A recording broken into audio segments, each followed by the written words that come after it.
small psycho ward and tell Captain Newman his lousy flock's on the loose again. Okay. Let's go.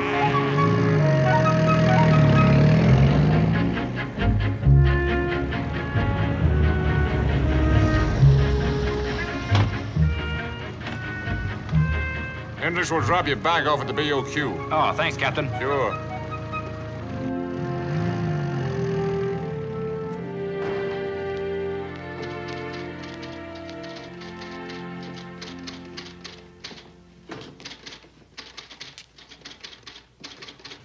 Six cop. Colonel Larrabee, please. I'm Lieutenant Alderson. I'm Larrabee, Lieutenant. Air Surgeon's office wired you were coming. Come on in. Larrabee. Sir? Who the devil's in charge of this hospital, you or Dr. Newman? This Ward 7's got the lowest return-to-duty rate in the entire area command. Psychosis, he says. Neuroses, psychogenic syndrome. Colonel Pizer, base commander, and a prize. Why don't you take a look around, Lieutenant, and come back later? I was just about to send All right. Newman's report.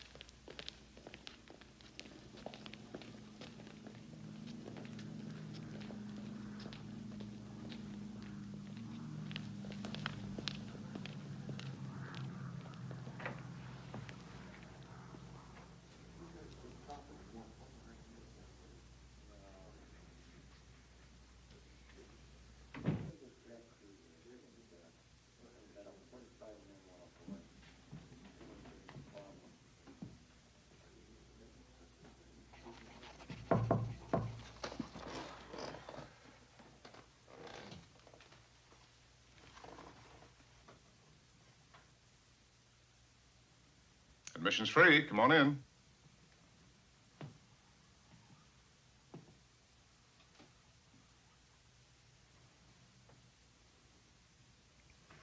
What's on your mind, Lieutenant? Nothing, sir. That's dandy, but hardly plausible. Have a chair. Thank you, sir.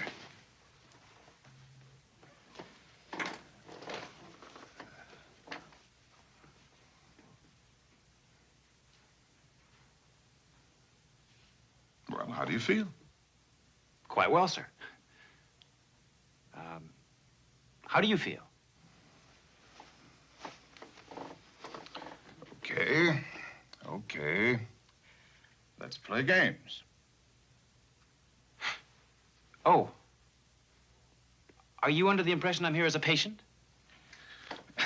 Well, aren't you? Certainly not. I'm Lieutenant Alderson, Air Surgeon's office, statistical section.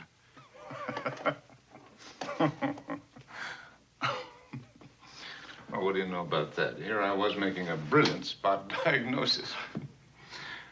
Guarded, a little tense, nice party manners, not quite so secure as you'd like me to think. Statistical section. Sit down. We're making a survey of the capacity of stateside base hospitals to handle a flow of overseas casualties. That's quite a mouthful for a report you could write on a cigarette paper. We're short of beds, doctors, orderlies, nurses, everything. Except patients. Particularly in your field. Our charts show an alarming increase in neuropsychiatric cases, far beyond the norm. How do you data demons determine a norm? Well, sir, we have facts and figures and... Yes, Scavone. Haskell's hallucinating again. He's under his bed fighting the Japanese, yelling and screaming he wants to go home. Does he have a favorite in food? Chocolate malts. Well, then you get him a nice big chocolate malt with cookies. Put it on the floor near his bed where he can see it. Tell him you'll hurt my feelings if he isn't back in his bed by the time I come around. Roger. Roger. We say Roger quite a bit around here. Makes us feel like heroes. Why don't you loosen your tie before you suffocate? Sir, our charts show... Oh, you can forget about that, sir. My first name is Joe. What's yours? Belden. What? Belden. Is that what your friends actually call you, Belden? Oh, my friends call me Barney. Congratulations, you've got fine friends. Now about that alarming increase in NP cases, Barney. Here's the reason why. Now, during the first 18 months of the war, files were almost empty. So was Ward 7. In those days, these men weren't considered to be sick. Some tossed their cookies every time they had to go up. Some of them had nightmares. Some of them shook so hard they couldn't even hold a spoon. But they went up. No mollycoddling in the Air Corps. No siree. You couldn't convince anyone that these were symptoms. Symptoms. And that a symptom is a red flag with danger written all over it. Now, you wouldn't think it'd take much brains to comprehend that, would you? So, acute anxiety cases were sent into combat, and sooner or later they began to crack up. Now they're streaming back. From Europe, from Africa, from the Pacific. And when we do get them, we get 6 weeks to get them back into duty, discharge them, or send them to a permanent hospital. And every time I hold a man over, all hell breaks loose. Excuse me, Captain. What do you say, Bridget? Time for morning rounds. Oh, yeah, all right, Roger.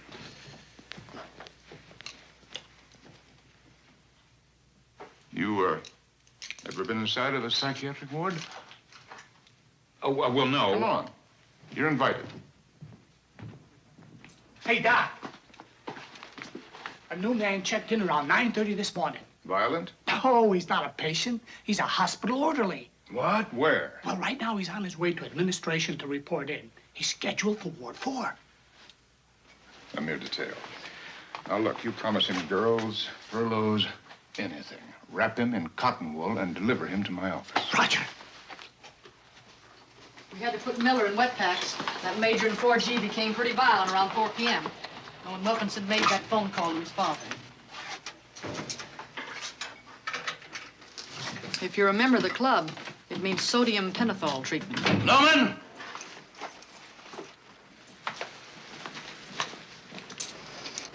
Excuse me.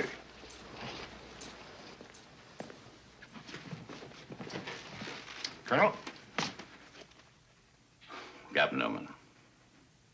This report of yours on Colonel Bliss, is that the only basis you have for grounding him? Yes, sir. Because of a trivial incident at the officers' club last night?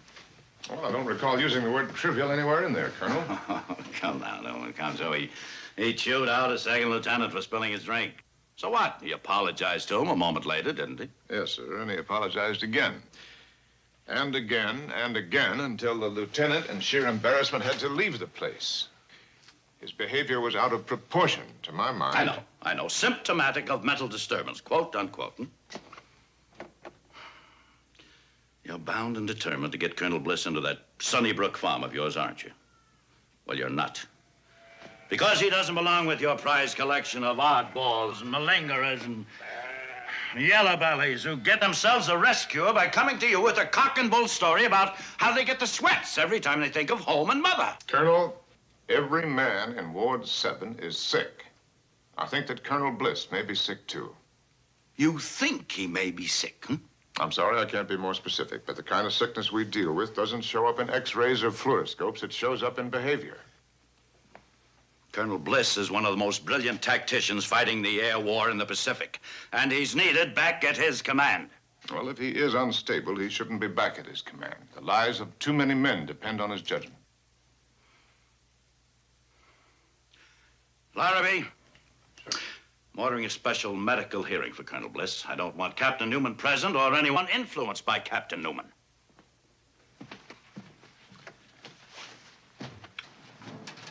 Just stay close to me, Barney. Try to look as if it's all old stuff.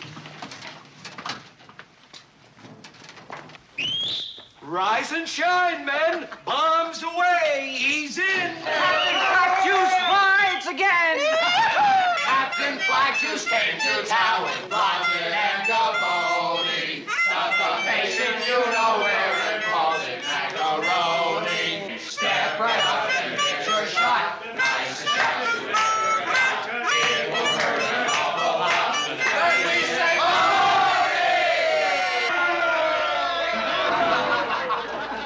You guys seem a bit depressed this morning. Let's hear it for Captain Newman.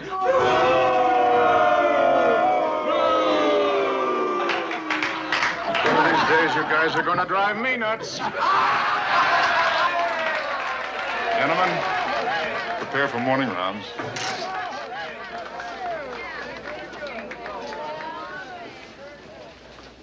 Well, Arthur, how's everything? Patient slept fine, appetite good, digestion marvelous, drainage system sensational. Arthur Werble ready for discharge, sir. But he ain't moving an inch out of this beautiful bed, Doc, because he's got it made. Made! Well, you can say that again, sailor, but you're gonna have to develop some symptoms. Now, how can I keep you in here unless you show me some symptoms? Well, symptoms, you describe them. I'll develop them. I got talent, Doc. Look. Oh, gee. Oh, Doc. Right here in the gut, they got me. Oh, I'm dying. Oh, Blodgey. Blodgey, give me a kiss before I kick off. Oh, now that alone proves I'm off my rocker, right? Wouldn't fool an intern in Ward 2. You know how dumb they are. They got me in the back, Doc. Oh, I'm burning up. Oh, Doc. I'm dying. No, don't touch that. Drop that, Buster! No jerk is getting this hat off my head. I'm getting out of here, see? I'm busting out of here and heading for the Navy to be with my brother Frank. Frank is my brother! Who's helping him, huh? Who's looking after him? Now, take it easy, sailor. In a pig's eye, I didn't ask to be in this cheesy Air Corps. I should be out looking after Frank. Doc, I'll do anything, honest. I'll do anything in the Navy. I'll swab the decks. I'll take top deck ack-ack. I'll stay down in the sub. You gotta fix it. You gotta get me out of here. Please. We need a little more time.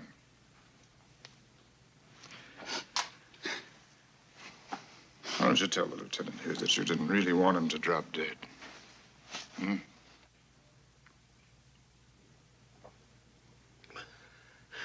I'm sorry, Lieutenant. I take it all back. I don't want you to drop dead. See, I'm apologizing, Doc. Attaboy.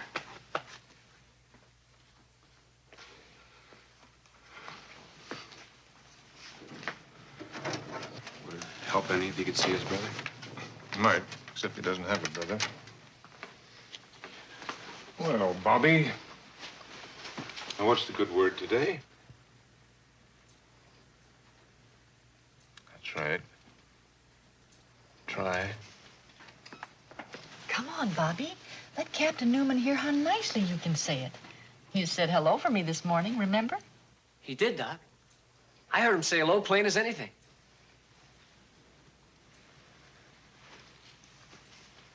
It'll come, Bobby.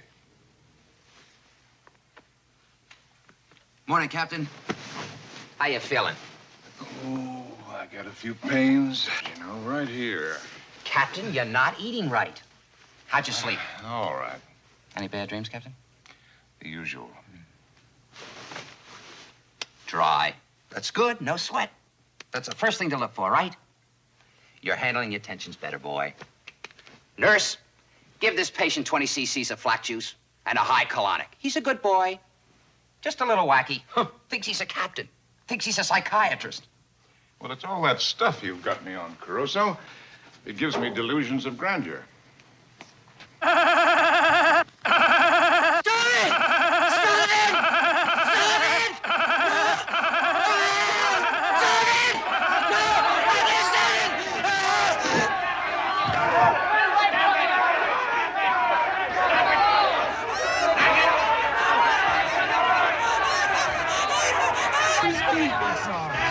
No!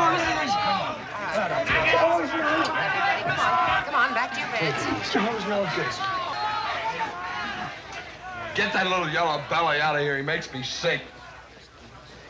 That little yellow belly, as you'd call him, racked up 26 missions. Now, what the devil have you done? Except beat up on some kid half your size. It's tough enough around here. Baloney! All you do is beef, bulldoze, and feel sorry for yourself. Now, when are you going to wise up? The next time this character pulls something like that, you bring him to my office. Oh, can't a guy have any fun around here? Not that kind. Now, look. I'm stuck with you, and you're stuck with me. One of us has got to change. And it's going to be you.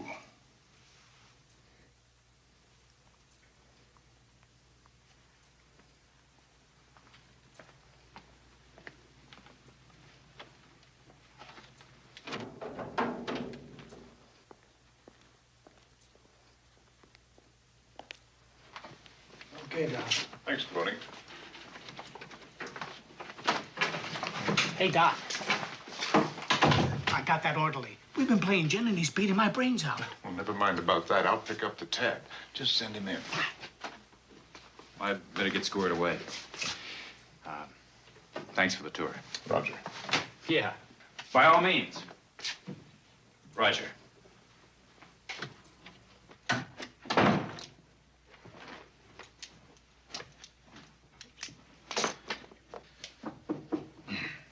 Come in. Good morning.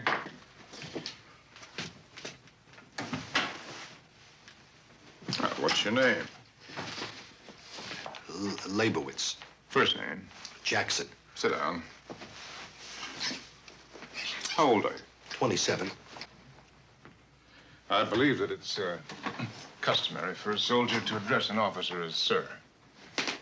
Sir. Well, what's customary for soldiers, tough for a civilian. But you're not a civilian. I feel like a civilian. Congratulations.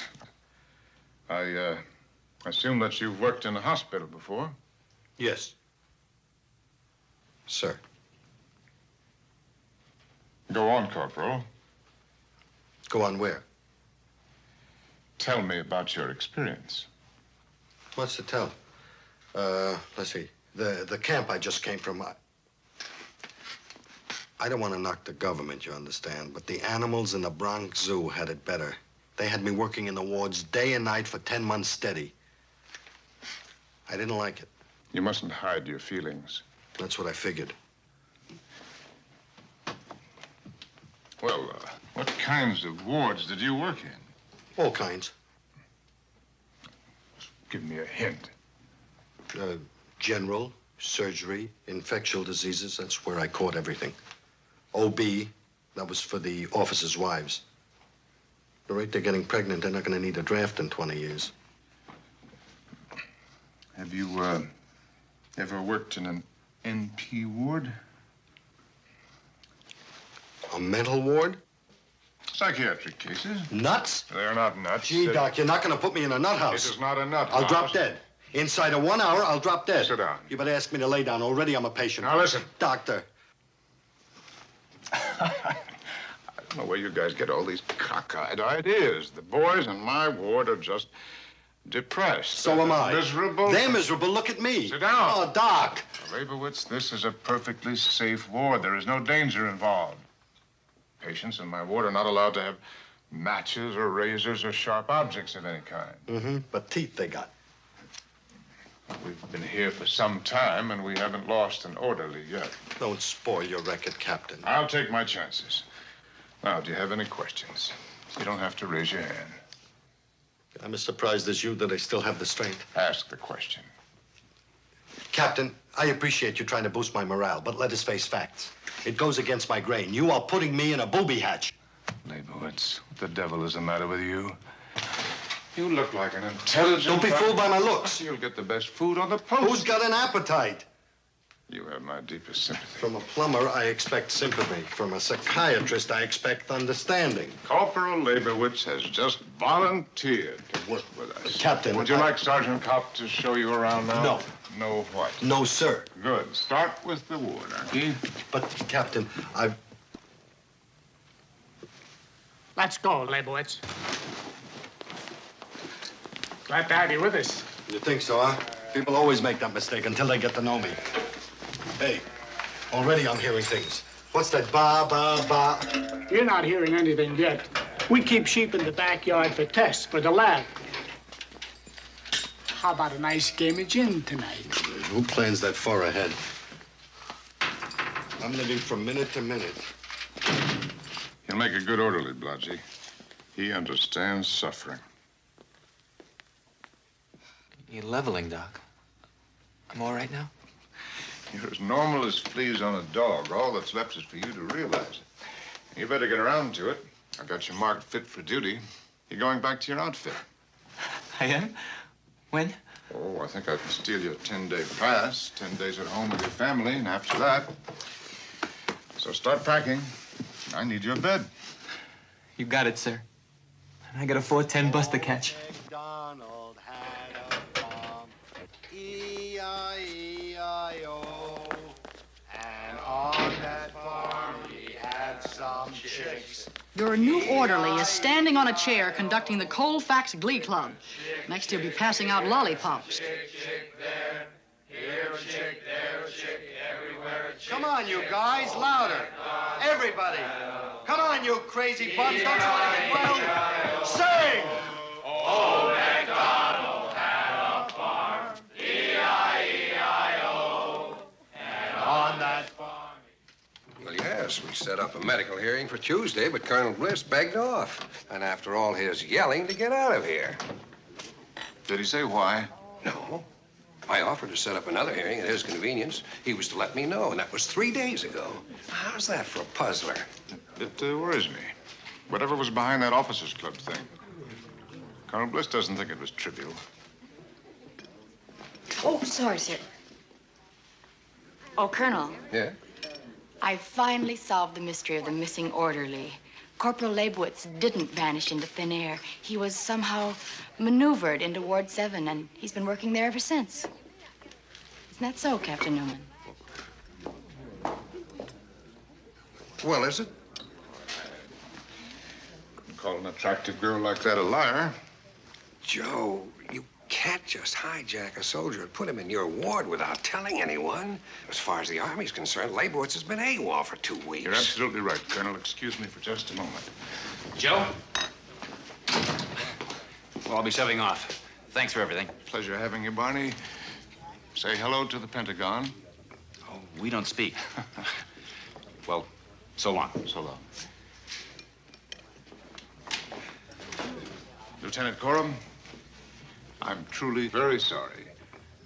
I'll check my staff. I'll find out who's responsible for this. Trisodium pentothal. It's wonderful stuff for getting at the truth. If that is what we're after, Captain. Leibowitz probably just happened to drift in. Guess we'll have to put the whole thing down to a foul-up in paperwork. All right. The truth is, we needed him. You needed him. My ward and all the others are short-handed, too. Well, I'll tell you what, we'll make a deal. The very next orderly that checks in... You'll let us have him. Now, what could be fairer than that? The next 2. A deal? A deal. Oh, I'm due back. Oh, Coram, I wouldn't stew about that Leibowitz thing. You'll get the next orderly that comes in. If I have to deliver him to you personally. A pair of them are due in the morning. Mm-mm. They're arriving at 7 o'clock tonight, sir. Thanks. You're welcome. Call on me anytime.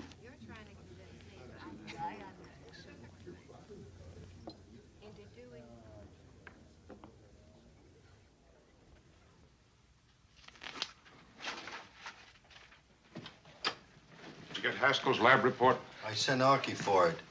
You know, this stuff is ABC. I don't know why they make such a big thing about it. Leibowitz. Since when does a corporal send a sergeant on an errand?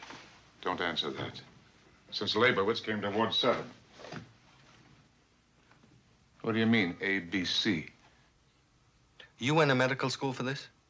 Well, it helped fill in some time. I was small for my age. You see, Captain, it's simple if you're good with people. See, I was always good with people. Even in the 5th grade, the kids used to open up to me. Jake, what should I do? I feel lousy, I feel great, I feel funny, I'm all mixed up. Jake, what's happening to me? You see, in my group, I was the unofficial couch. Captain, I could write one of these. Will you autograph me a copy of the book when you get around to it? Sarcasm is for children. From a psychiatrist, I expect honestness. Honesty, Jake, not honestness. So flunk me in English.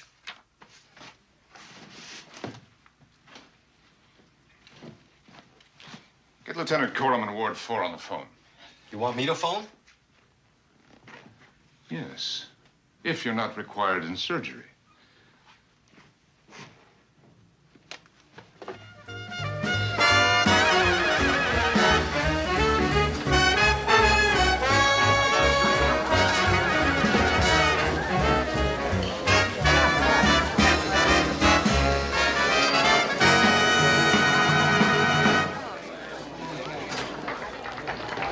I hope you're thirsty.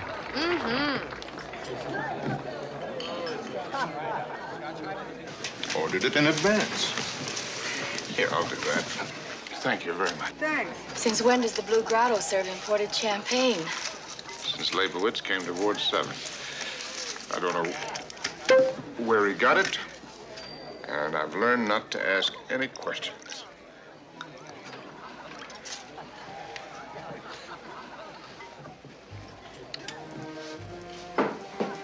You want this now? Ah. Oh, my goodness, how beautiful. Thank you. Well, that's a little silly, I suppose. I read somewhere that a girl never forgot those flowers once she'd been to the islands. It's true. How did you know I was stationed in Honolulu? Oh, well, I heard it somewhere. An officers' club, I suppose. Oh. I thought maybe you pulled my 201 file. Oh. That'd be an invasion of privacy. It's a compliment in a way. Anyway, it would have said that I'm single, my blood type is B, and that I wear a size 10 dress.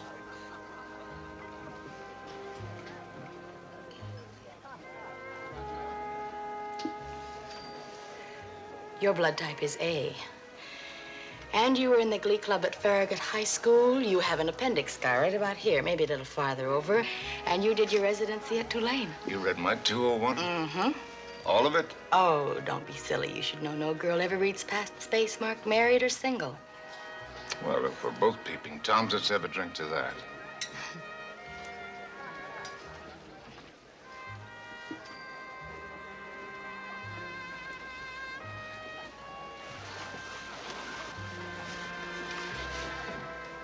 Francie, you're a good-looking woman. Thank you. It's important to have a good-looking woman around. Big morale factor. It gives a man incentive. Now, you take a man cowering under a bed. I beg your pardon? Cowering under a bed. You've seen Blodgett? Who'd come out for her? But one look at your legs and they'd come shooting right up through the mattress. Any man in that ward. I think I understand, but I'm not sure. And you're thoroughly qualified.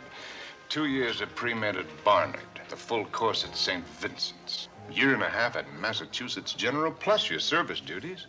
Is that the reason you pulled my 201? You're perfect for it. For Ward 7. You'd like me to transfer. And that's the reason for the flowers and the champagne. Come on, let's dance. No. Let's fight. Well, it's not going to do anybody any good if you're going to be cross. Just what makes you think I'd join that big funny farm of yours? You're all off in a world of your own. Joining your crowd is like taking the veil. Not for me, friend. I don't regard that as a no answer. That is a reaction, not a judgment. Don't give me any of your psychiatric... And as far as your legs are concerned, I have never seen a better example. Hey, you, Captain Newman. Yes. The telephone call. You can take it right over here at the bar. Excuse me, Paul. Newman here. All right. Boy, we got trouble. Some colonel's gone berserk. Bliss. He got into the ward with some cockamamie story, then he turned the place upside down looking for you. He's got a knife 6 inches long, believe me. What are you doing on the phone? Get him out of that ward.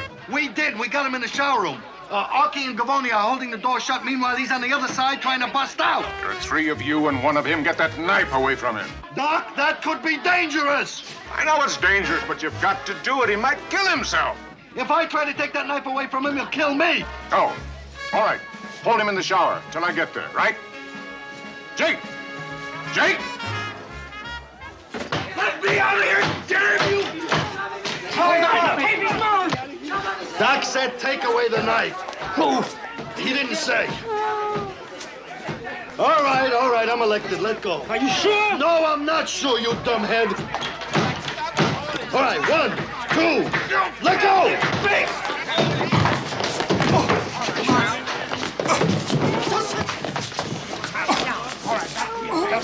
Get back to your bed.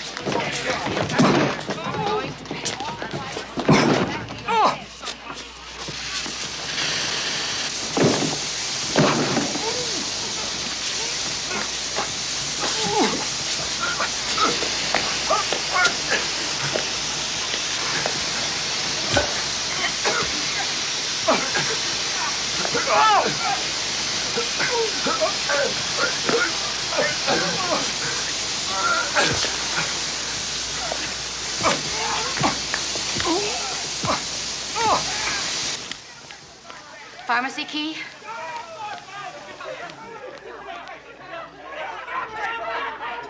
Come on, back here, Ben. Come on, back here, Ben. Come on. Doc, look at this baby. I better go in with you. That blister's as strong as an ox. Bleeding to death, I'm not. You just wait here.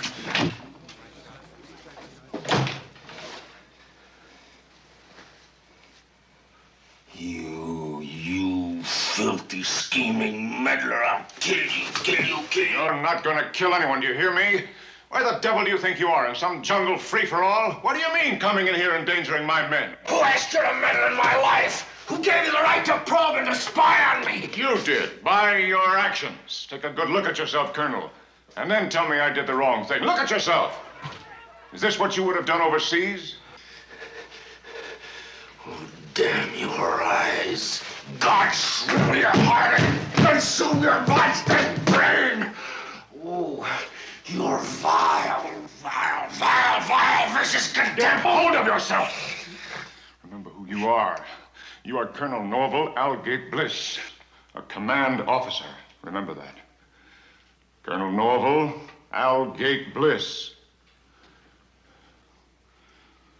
Now behave yourself. Put your arms down, Colonel. Put your arms down.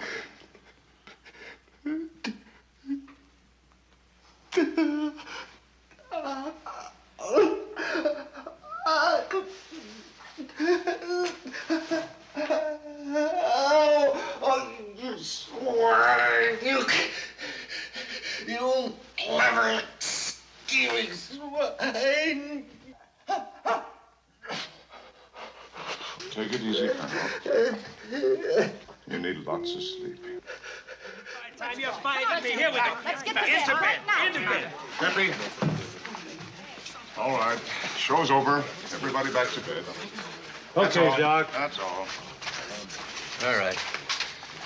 You better have Blodgett take a look at that cut. Hit the sack. I'm on duty, Doc. Don't get Ruskin to relieve you. I'm relieved enough already. Come on, Stan.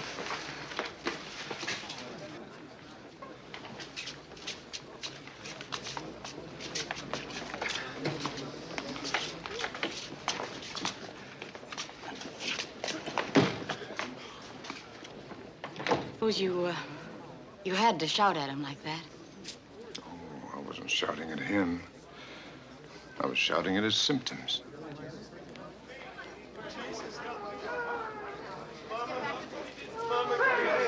Come on. Mama, get me out of here. Good night, Doc. Please. Good night, Ralph. Please, Everything's Mama, fine. get me out of here. Oh, my God. I'm sorry. Mama. Well, Dave. Mama, please, get me out of here. Oh, Dave. Mama, please. Mama. Please, Mama, get me out of here. Did you write to your girlfriend today, Dave? Please, Mama, get me out of here, Mama. Dave. Mama, please. Did you write to your girlfriend Please, today? Mama. You said you would. Did you write to her? Yeah. Yeah, same old malarkey. Same old malarkey. Well, why don't you write to her again tomorrow? Huh? Give her a break. Okay. Good idea. Good night, Doctor. Good night.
This way, fellas.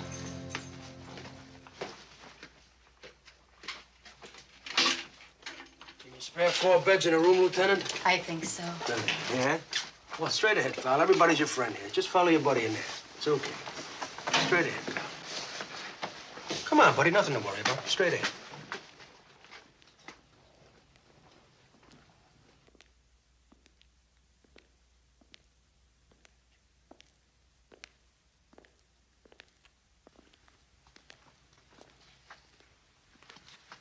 Room C, Arky. Fine.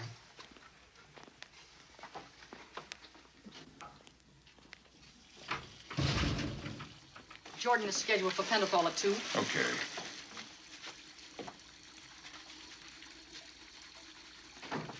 You want me to give you the rest of the scam on that kid in War 3? Leibowitz, it's not part of an orderly's duties to run around the hospital drumming up new business. From such business, who but the sick can profit?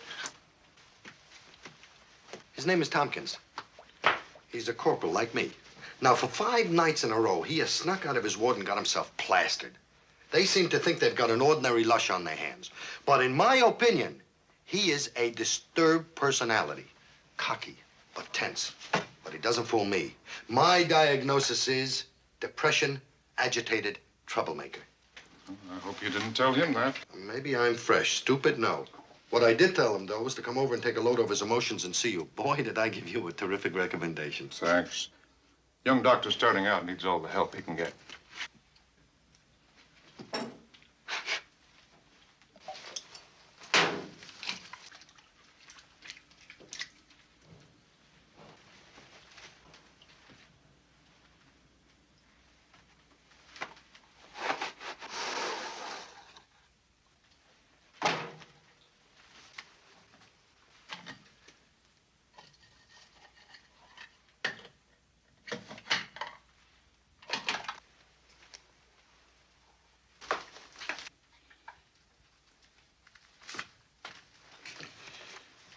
Say, I thought I told you to shave.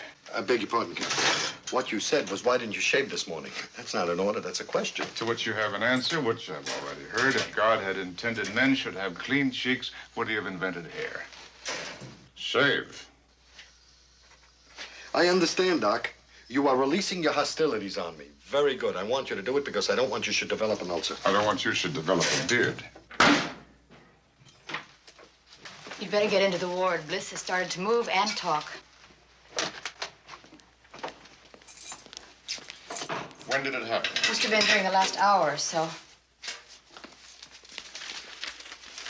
Full Blodgett's morning report. 16th day of observation. Patient still lethargic, still refuses to speak. We'll need 15 replacements for operational aircraft. Recent strikes at her ball suggested a monthly quota be set up for this unit. Ground personnel is adequate, but borderline. I granted no appointment for this hour. Dismissed. I'm dismissed before I've even come in.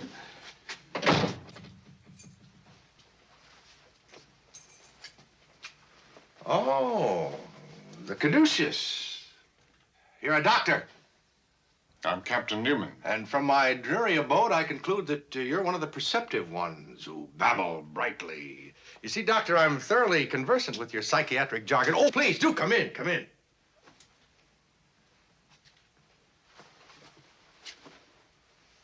Well, proceed. This should be refreshing. I'm bored, Doctor. I am bored with being beleaguered by brainless, benighted blockheads. And I'm bored with bees. I think I shall concentrate on peas for the rest of the afternoon. How do you feel? Oh, standard opening. You disappoint me. Have you no imagination? I'm holding it in reserve. You've got enough of both of us, Colonel. Colonel? Colonel? My name is Future, not Colonel. I see. What a pity Mr. Past is not here. Oh, he'd be amused by you. Mr. Past. Who's he? He's a friend. Very close, very special friend. I gave my word, sir, as an officer and a gentleman, never to reveal his whereabouts. Lips sealed. Ergo, in your hospital, you have me, Mr. Future, about whom you know nothing. While in your files rests a dossier on Mr. Past, who is nowhere to be found. One patient with no case history, one case history with no patient. Ah, ah, ah, what a paradox. Oh, no, what a triumph.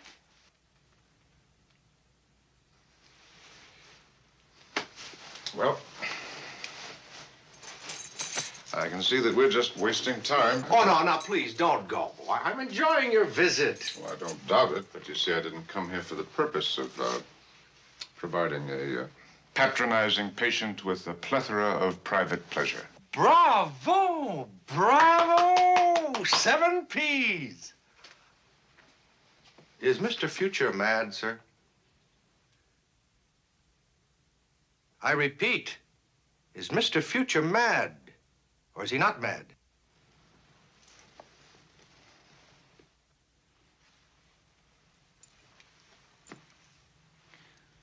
Mr. Future is an invention. Bless my soul. Oh, penetrating prophet of the psyche. Is he incurable? I can't tell yet. You see, most people talk to reveal. You talk to conceal. But to a good psychiatrist, isn't the act of concealment very revealing in itself? Mr. Future, you're too intelligent a man to spend the rest of your days in a mental hospital.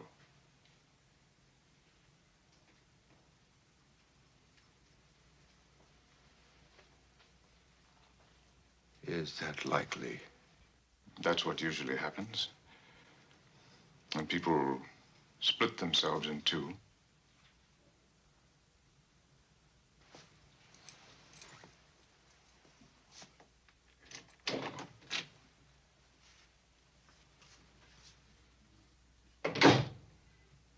Daylight recon flights will continue. Lieutenants Bergman, Brady, Oswald, Reinhardt will patrol Sector A. Sector B. Lieutenants Grace, Newhouse. Captains Moore, Leary. Lieutenants Jackson. Anstey, Lerman, Carroll. Captains Rowe. Will you get a hold of one of those radio techs and have them wire this room for playback? I want to know everything that Bliss says. Okay. Oh, and tell him yourself.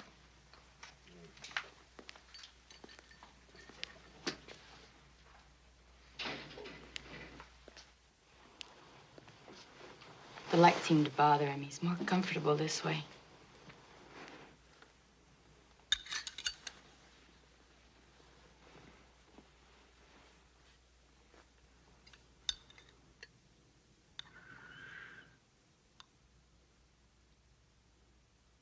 Paul.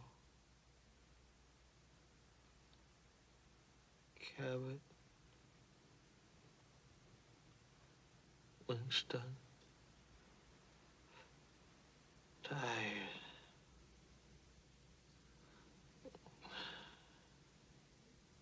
Tired.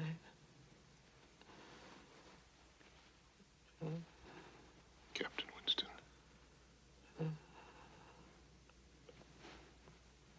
Paul. Paul.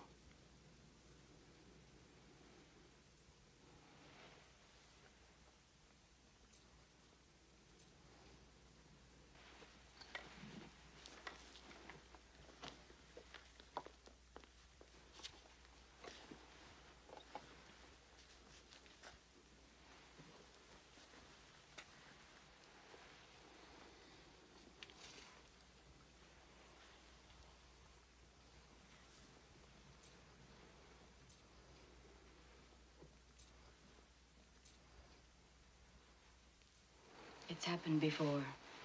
Once at the evac hospital, he went to sleep for 3 days. His case file is on your desk, but it doesn't give you much to go on. His plane crash landed in France. Missing in action, 13 months. Liberating forces found him in a cellar. He identified himself and blacked out.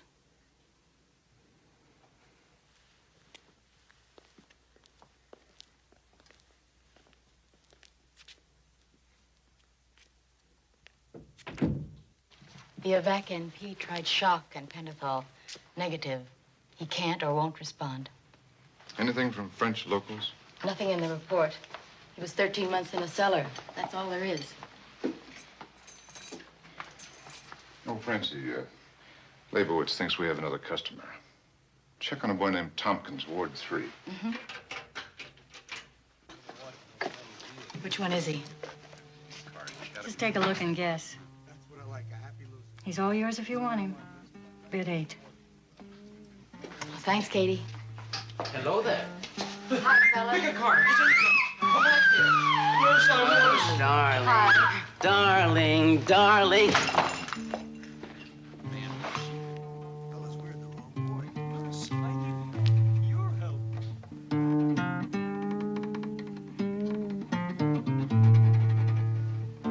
Evening, Corporal.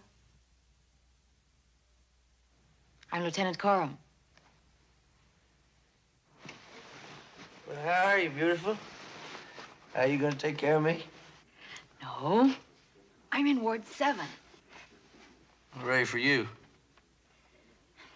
How are you coming along here? I've been in worse places. Well, is there anything you need? Yeah. Some cheaper booze and some juicier broads. In that order?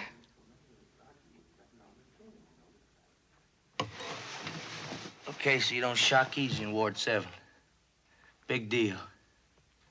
First was that Corporal Leibowitz. Now it's you.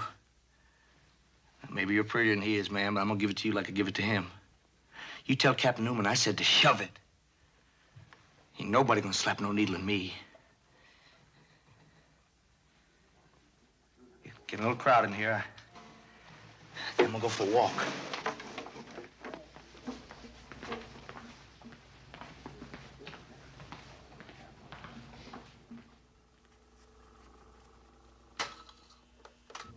To include Captains Trabert, Adler, McDonald, Lieutenants Jacobs, and Hassmiller.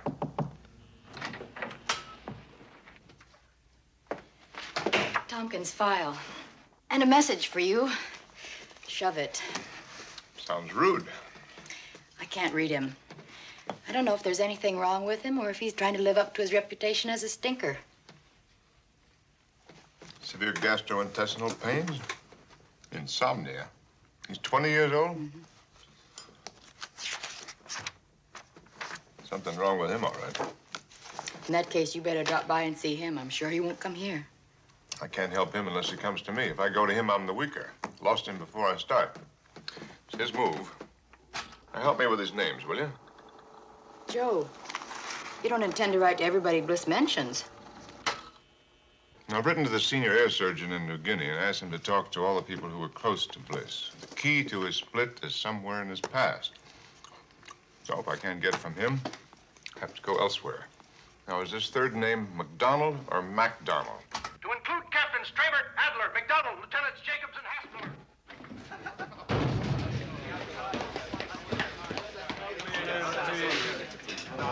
Leibowitz! Later. It's Gavoni! Gavoni? He's outside. He must have found out. Come on. Now, wait a minute, fellas. We got a small crisis on our hands. Now, let's deal with it. Everybody go back to their places. Go ahead.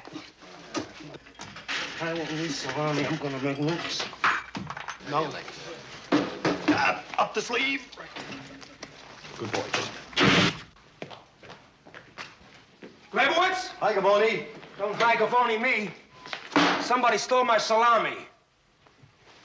Are you accusing one of my patients of being a crook? I ain't accusing them. These men are in the service of their country. I know who took it. One of these men may turn out to be another Eisenhower. Leibowitz, I want that salami, and I ain't kidding.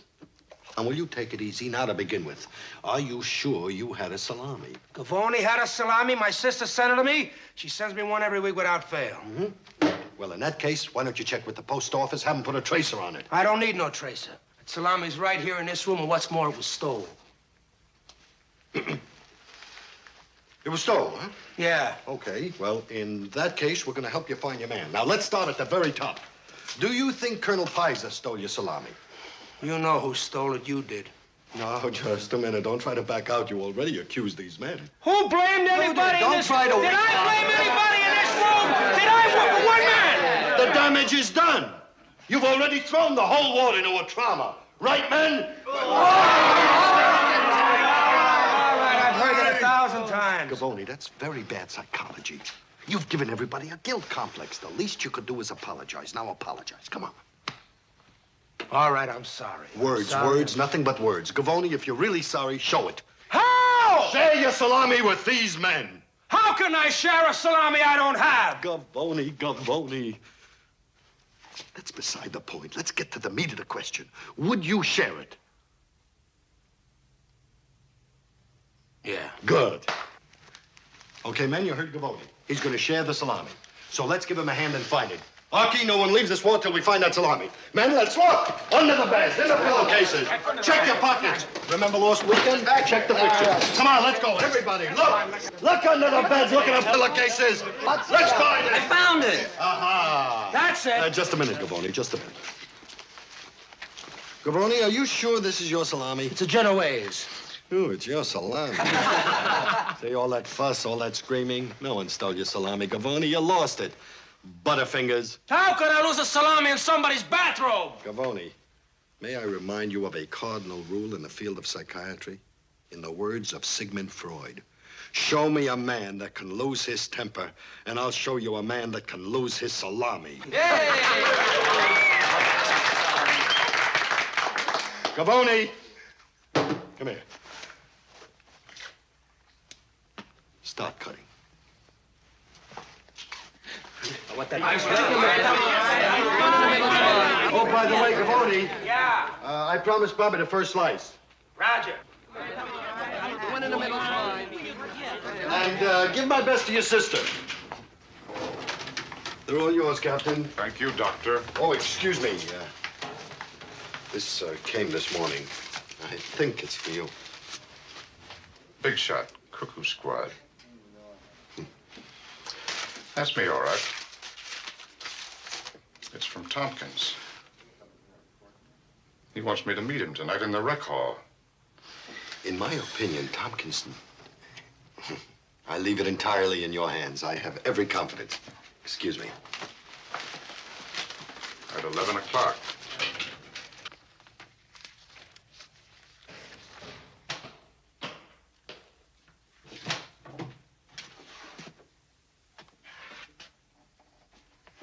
Douse the light, will you, Doc? It's all right. Come on in. They gig me if they find me. I'll take care of that.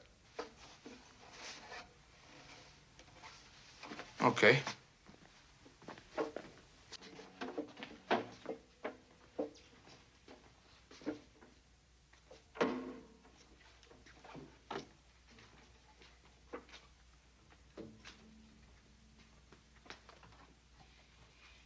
You know something, Doc? Man should never drink alone. It turns him into an alcoholic. Have a shot. All right. Oh, no. I brung you a cup. You're an officer and a gentleman.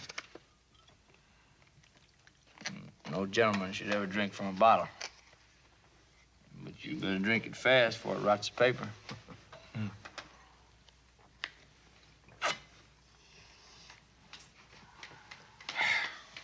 Tompkins? That stuff won't turn you into an alcoholic. It'll turn you into a corpse. Not me, Doc. Not me and Big Jim. We used to knock off a couple of these pints every night. Turn the light out, Doc. Just turn it out.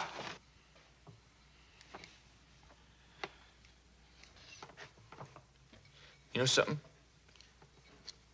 Big Jim was the only buddy I ever had. Only guy ever treated little Jim real good. And you know what I done? Don't let me talk no more, Doc. If I talk, I'm gonna blow my top. I'm gonna smash the lamps and throw the chairs around. I'm gonna put my fist right through the glass in the window. Sure. You throw the chairs around, you put your fist through all the glass, and it won't do you a bit of good. Not one bit, you know it. Now, why don't you get it off your chest? Once and for all. Come on. What happened? I'm in a sweat, Doc. I don't want to talk about it. Oh, God, I don't even want to think about it. Oh, but you are thinking about it all the time. Day and night. Week after week. You play the guitar to use up your thoughts. You fight off sleep so you won't dream. You get swacked to run away from memory. That's a stupid way to live. That's a damn stupid way to live.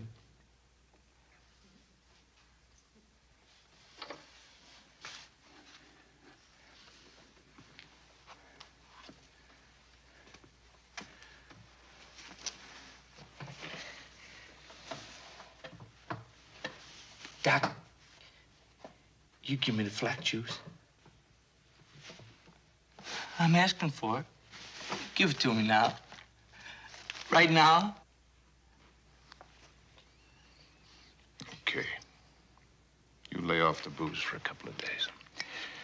Not a drop, you understand? I'll tell them to stop medication. And more pills to help you sleep. And we'll give you the flack. You mean you ain't gonna give it to me now? I mean, when I'm asking for it? Nope. It'll hold.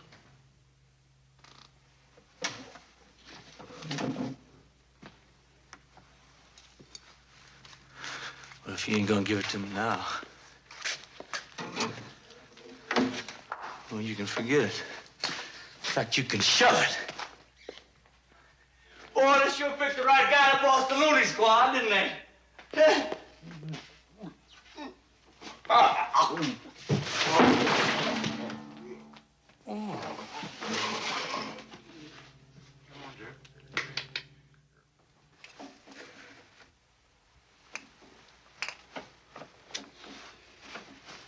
All right, Jim, you can roll up your sleeve now. I'll do that.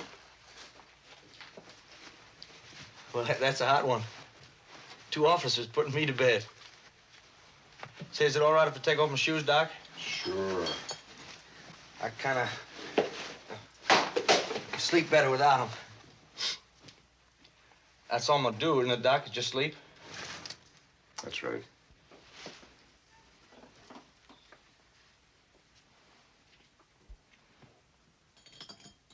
Hey, that's enough, Doc.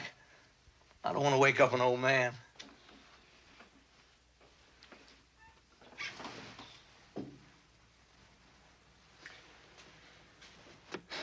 All right, Jim. Here we go. Now, this will make you drowsy. When I tell you to start counting, but backward from 100. Have you got that? Backwards from 100.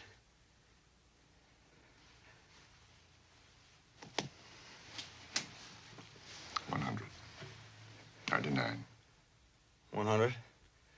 99. 98. It's hot. Feels hot, Doc. 100. 99. 100. 99. 98. 97. 96.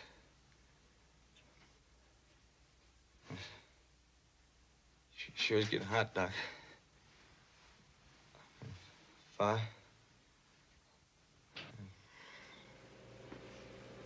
4. 7. That's all right now. Let that old prop wash hit you. Yeah. Yeah, that's better. I'm getting wind off number 2 inboard. 94. 3.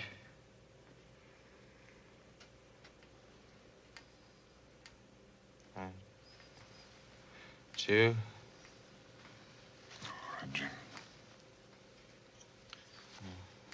Come on now, Jim. You're gonna take us a ride. Come on, boy. Tuesday, November 17th, 1805. Come on now. Let's go, let's go. Come on. Can't keep a war waiting. That's a sweat job. Nothing to it. Ride on over there and drop a few of them little old firecrackers on them. Cream 'em, boy. Okay, Big Jim. Here go. Me and Buck in the waist. Big Jim up front with Lieutenant Bates. Up. Come on, get up. Come on, get this 2-bit coffin off the ground, Big Jim. Come on, get it up. Yeah! We're up now.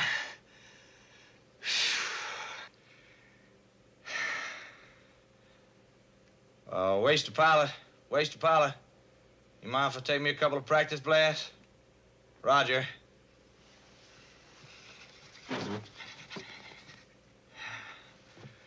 Waste working okay. Over. Hey, Buck. You and me got to get us a couple of broads when we get back. Yeah, with bills on them that won't quit. I'm in real balloon smugglers. And they got a swing this time. Not like that last time. All them two want to do is drink.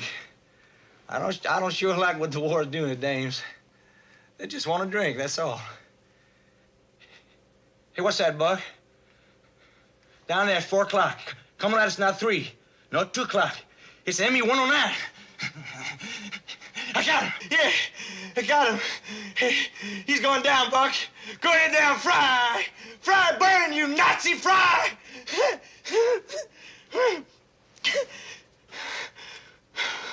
Holy Jesus, there's 3 more of them. Hey, we're hit. Yeah.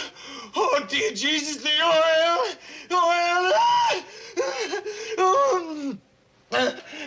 Buck!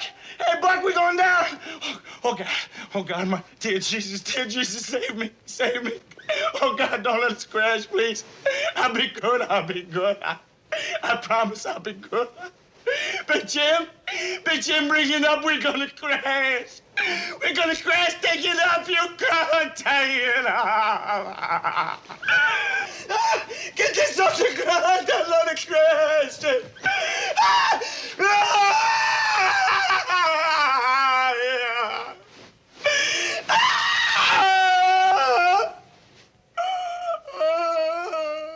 Come on, Jim, come on. You're down. It crashed. You're in that plane. I gotta get out of him. I gotta get out.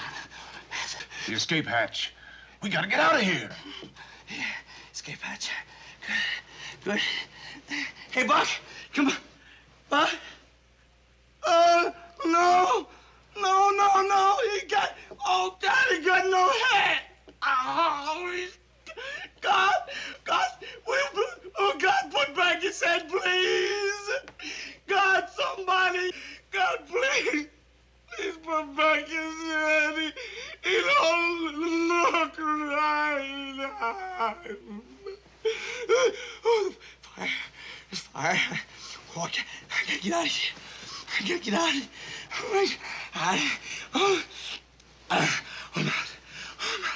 I'm out. Oh, thank God, I'm out. I can't run. Oh, I can't get. Oh. Who's yelling? Who's yelling? Big Jim? Big Jim? Little Jim, help me. Little Jim, save me. Oh, I gotta get back. No, go back. Go back and get him. Go back and get him, you yellow bat. No, run. Yeah, run. Oh, the cat! Oh, I can't run. Run.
Hey, Doc.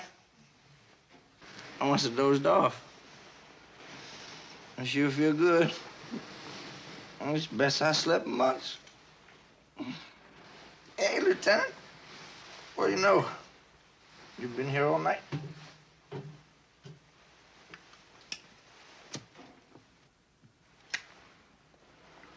Hey, Doc. Did I gabble out in my sleep? Uh-huh. What'd I say? Oh, you guys all think you're the worst. I'm not handing out any prizes around here. If I were, you wouldn't have a chance. I was expecting stuff that'd blow me right off of that chair. You're not even in the running. I got guys in this ward that make you look like little orphan Annie. I thought that... Yeah, I know. But it'll hold. I'll see you Monday, same time in my office. Come on now. Get your tail off of there, get some hot coffee from Leibowitz, run around the track, play volleyball. I got work to do.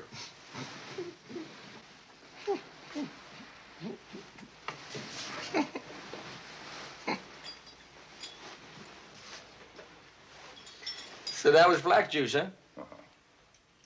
Big deal.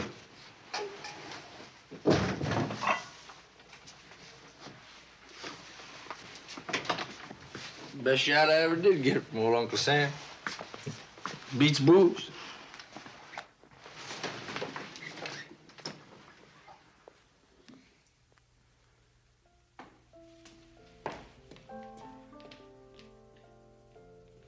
When they wake up, they feel great.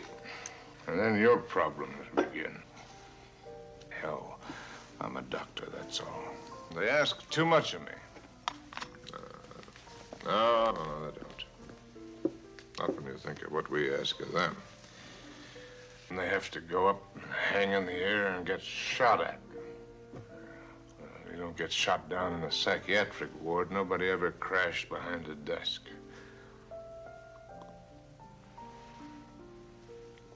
But the boy on the cot, should we send him back? Should we make him well and strong again? We protect the sick, we feed them, and we love them, and we keep them safe. Our job is to make them well enough to go out and be killed.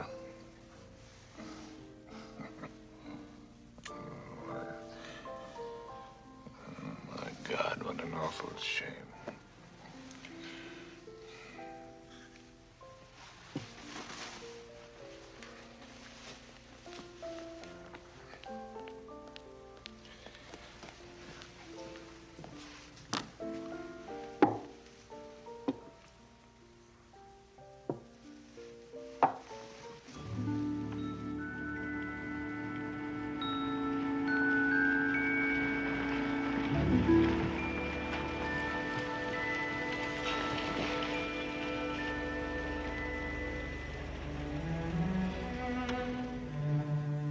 Kind of you to drive me home.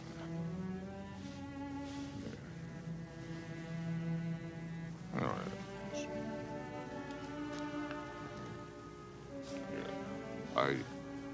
I thank you. Thank you. Thank you for a lovely evening.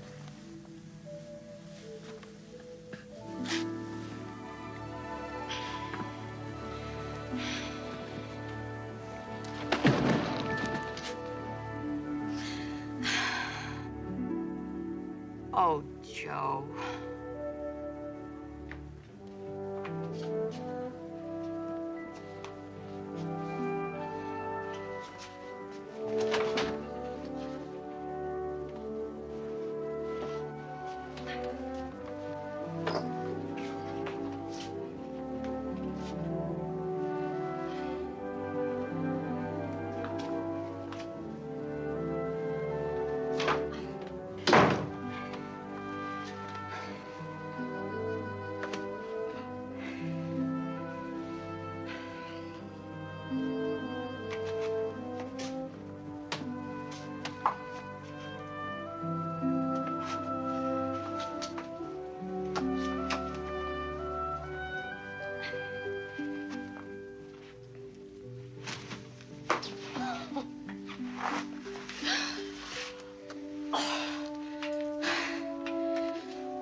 We'll be court-martialed. Oh, don't be ridiculous. There's a shortage of doctors and nurses. It's true. Aren't you the fellow who just fell off a Jeep? Yep. Remarkable, isn't it? Oh, you've got a beautiful neck.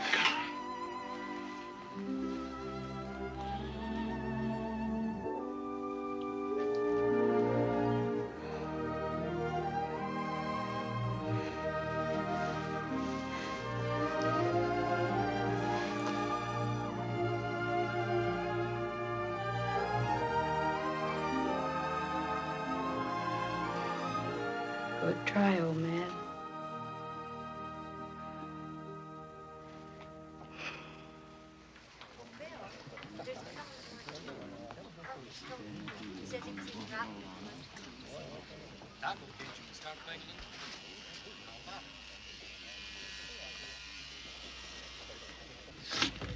Tomorrow, around 2 o'clock. Excuse me, Captain. I have Corporal Tompkins in your office. He's waiting for you. Uh-huh. How's it going to look if you're late? It's going to look as if you're not interested, like you don't care. Act and give a patient a feeling of insecurity.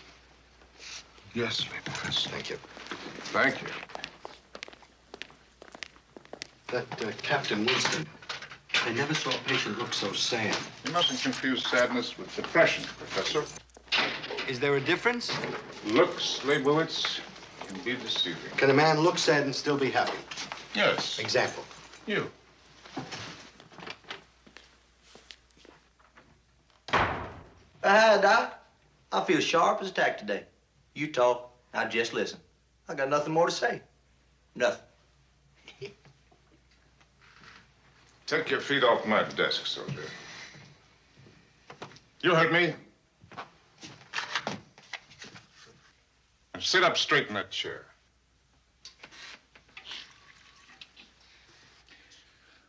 Take that cheap cigar out of your mouth. Go on, put it out.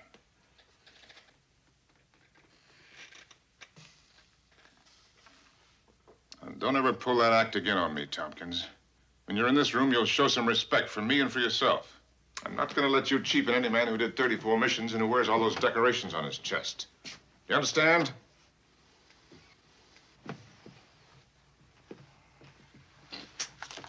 All right. Clam up. I'm going to help you, even if you fight me, every inch of the way. I can be just as rough on you as you are on yourself. So every day for the next couple of weeks, we're going to take off the gloves and give little Jim Tompkins a real shellacking. Because I ran out on him, that's what I done. I ran out on him just like a punk chicken. Oh, you was scared when the plane crashed. Who wouldn't be? You panicked. You ran for your life just like any guy would. But not little Jim. He's not allowed to be human, is he? I should have gone back. Holy mother of God, that was Big Jim in there, and I just should have gone back and pulled him out. Well, what makes you so sure that you could have pulled him out? The plane would still have exploded. And you'd have been blown up into those pieces that nobody ever found, just like Big Jim. You could have avoided the whole mess we're in right now by the simple process of getting yourself blown up. Stop it! Stop it! You feel the need to suffer. Go ahead. But let's be fair about the thing, man. Let's work out a reasonable amount of misery to pay off the guilt.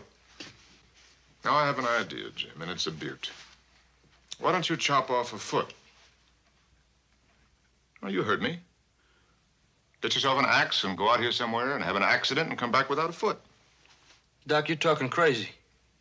Well, is a foot too much? How about some toes or some fingers? How about just one lousy little finger? You're nuts. I wouldn't bring Big Jim back. Neither will what you've been doing to yourself.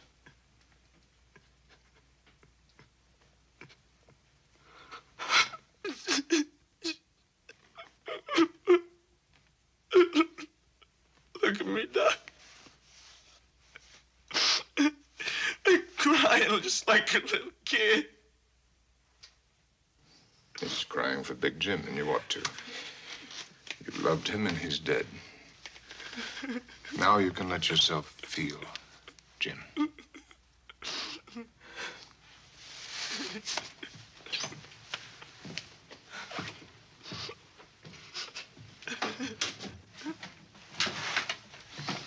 So you got a minute, Joe? Yeah, sure.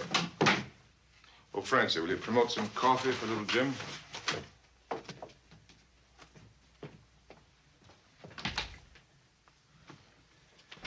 The answer to that New Guinea letter.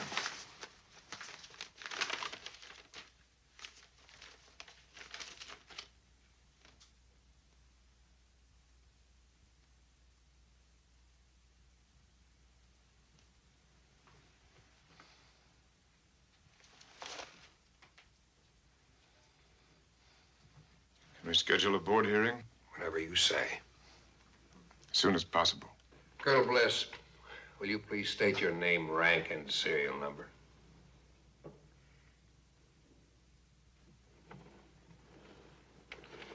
Colonel, would you identify yourself for us, please?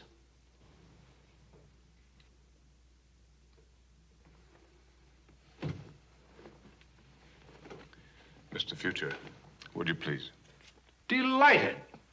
Alonzo Archimedes Future, United States Army, World Victory II.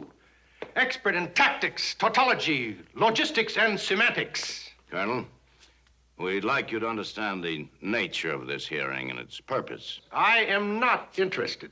It's Mr. Past you seek, of course.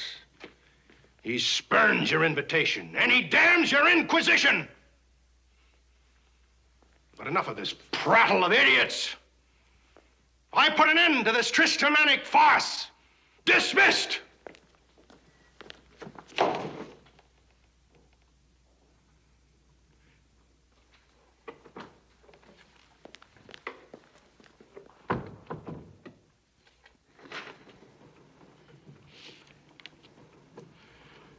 Proceed, Larry.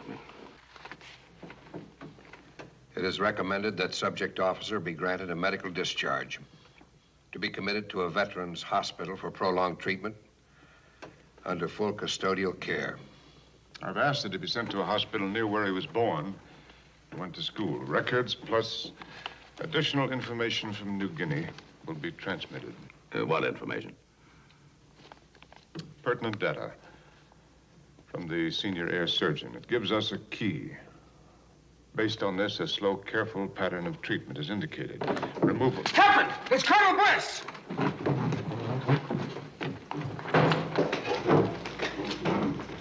I don't know. He pushed me, you whack dog, and he made a break. This way.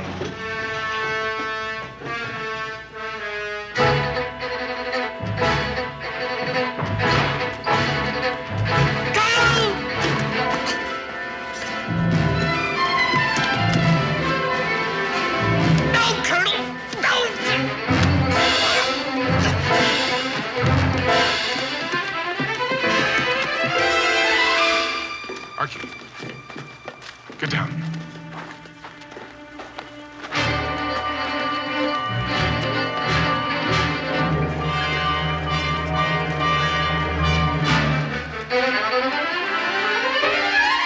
Mr. Future,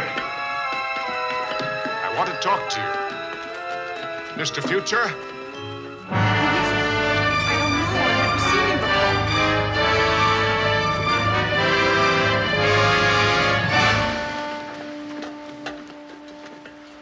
Wait. Wait, Mr. Future.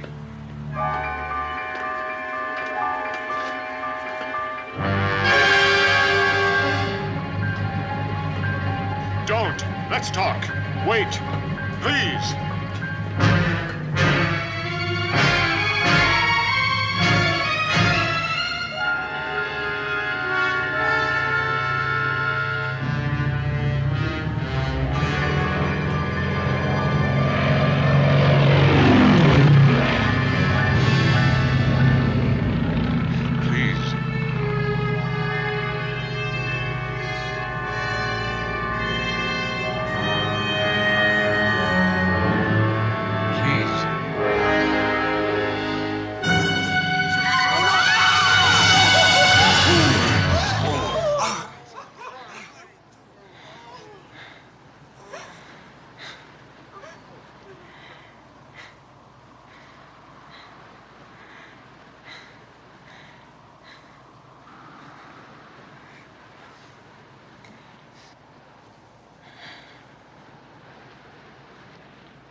I'd like to ask you a question, Newman. Would this have happened if you hadn't bumped into him in the officers' club that night? Would he be leaving like this? I'll be very interested to see how you wrap up your report on this. Colonel Bliss, not Mr. Future, but Colonel Bliss did what he most wanted to do. He got rid of his guilt. He joined his men. That list of names that we sent to New Guinea, they were all men he'd ordered into combat. All dead.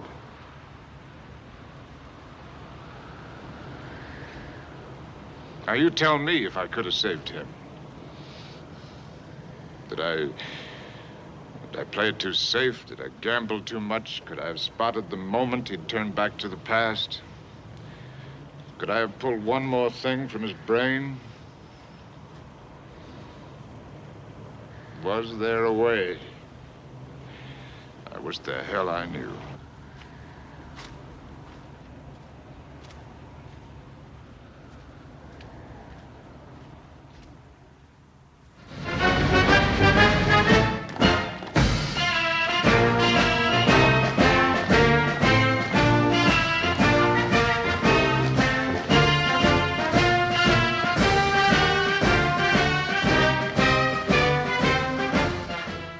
It's a pretty thin turnout, Larrabee. The Air Surgeon General will be coming in on that airplane. Where are the rest of you people? Still making their morning rounds, sir. They'll get here as soon as they can. I don't want them straggling in here one by one. This is supposed to be an inspection. Let's at least give a hint that we're in the Air Corps. Sir, the Undersecretary's planes in the traffic pattern is coming in to land now. Good.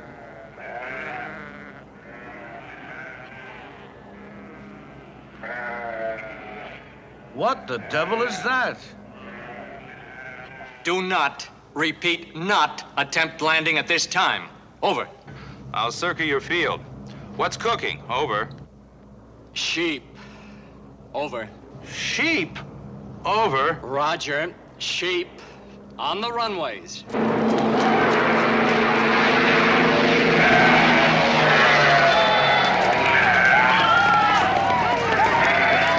Sheep? Sheep? Yes, sir, sheep. Sheep? My sheep? Well, who the devil else has got sheep around here, sir?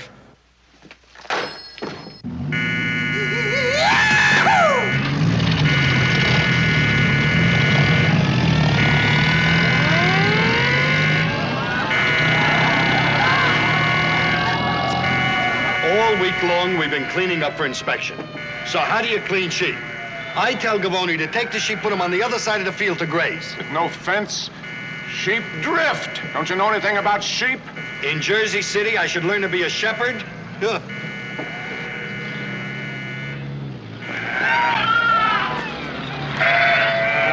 Don't scare them! They'll stampede. They'll stampede!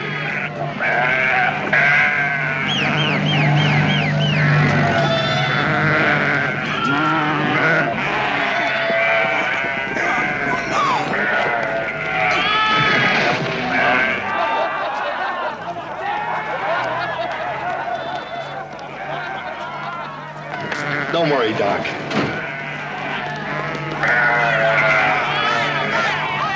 Now, will you behave yourself? This is no time to be neurotic. One more passenger for you.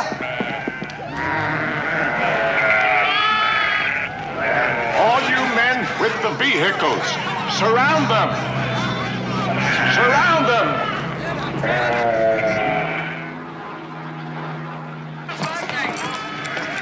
Now, this is an order. You're the leader. You lead, and they'll follow. You understand?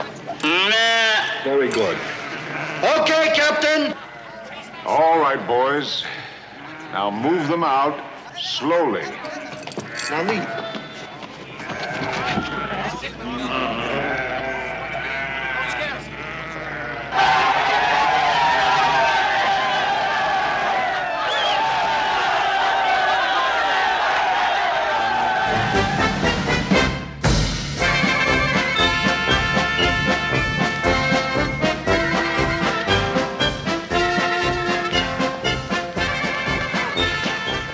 Barney. Hello, Jim. Thought you didn't speak to the Pentagon. Oh, well, I still stutter a little. Look, I've got to rush. I just wanted you to know that General Snowden is coming by to see you later. Oh? It's about a patient of yours, a Captain Paul Cabot Winston. He's VIP, Joe. Very VIP. I've got to rush. See you later.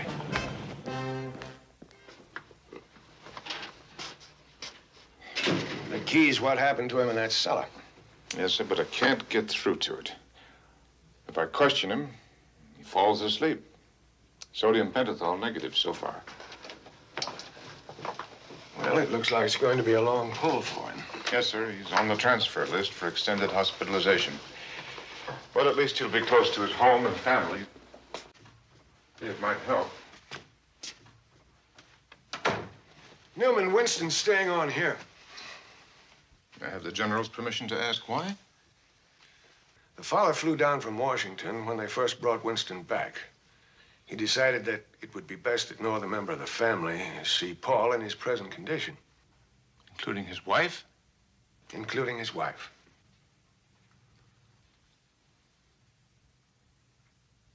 Well, it's too bad we don't have a place in Outer Mongolia. You're missing the point, Newman. The Winstons would feel the same about the Congressional Medal of Honor. They'd want it to be a private matter. Sir, we're scheduled to take off in 10 minutes. Be right with you, Barney. Newman, what are your plans after the war? Well, as of January 1, Colfax is going to be deactivated as a training base. Becomes a permanent mental hospital. I'd like you to stay on and run it. You're dedicated, highly qualified. No offense, sir. I like to think of myself as a qualified civilian. Well, you don't have to make up your mind now. You can send word to me in Washington. We'll leave it open until I hear from you. Please consider the matter carefully. Yes, sir.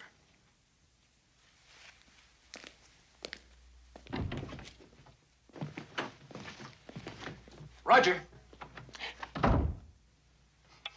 Hurry it up there! On the double! Move it!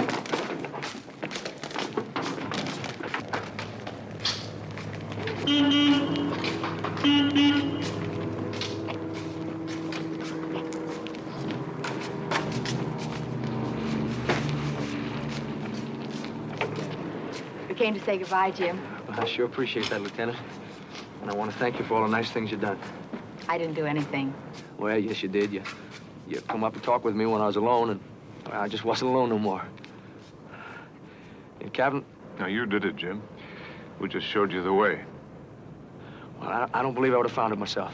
In my humble opinion, you were in the hands of quacks in War 3. You came to us and we knew what to do. Now, you got everything? Uh-huh. Toothbrush? Yeah. Candy bar? Soap? And nylon. Jake, you're a wonder. Remind me to recommend you for procurement officer. I accept. You better get moving, Jim. Yeah. Jake, so long. Goodbye. Lieutenant? Goodbye, Jim.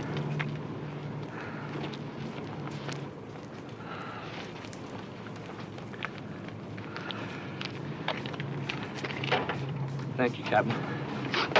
Thank you.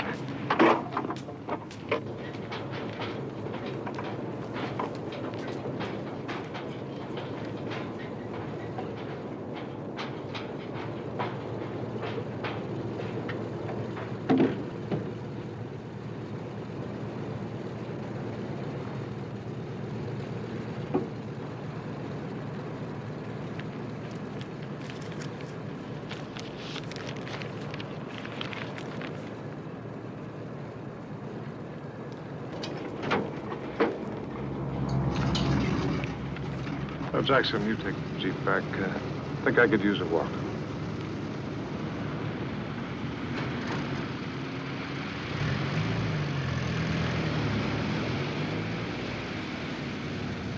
Poor Jake, you've got him worried.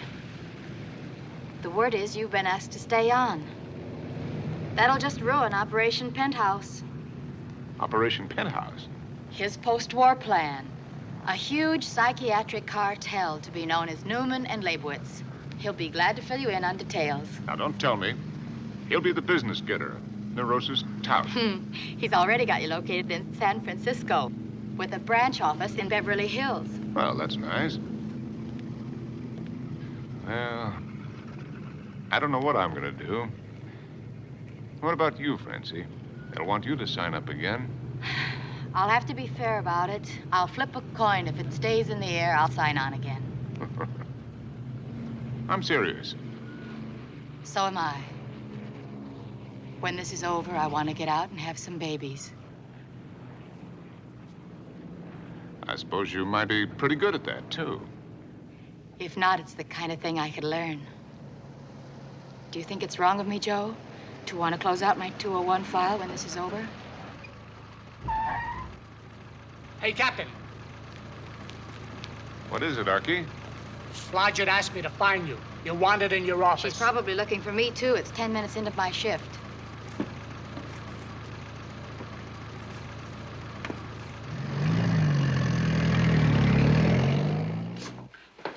Mrs. Winston is here. Francie, perhaps you better bring Captain Winston into room A. Good evening. I'm Helene Winston. I'm Captain Newman. We weren't expecting you till tomorrow morning. You called. You said to come. There's no virtue in delay, is there? Well, no, I suppose not. You found a nice place to stay. A tourist court, clean from what I could see. May I see my husband now, Captain Newman? Mrs. Winston, before you see your husband, I feel that I should mention that you'll find him strange. Listless, remote. May not even answer simple questions. I'm afraid you just don't understand him, Captain Newman. Paul was always given to reticence.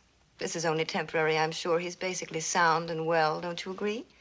In his mind, I mean, his faculties. Mrs. Winston, this is a psychiatric ward. Oh, I know, Captain. I'm aware of that. I'm sure many men's emotional reverses require this kind of medical attention, but my husband... No.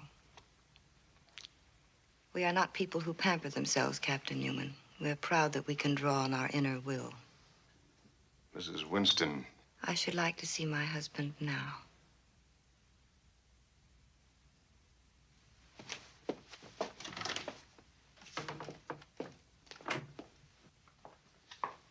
Oh, Mrs. Mrs. Winston, Lieutenant Coram.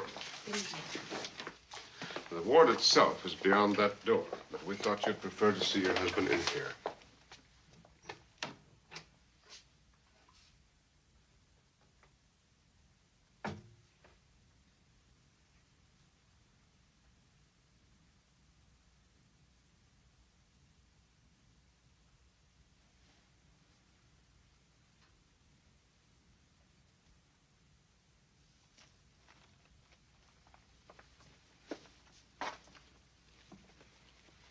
It's Helene, dear.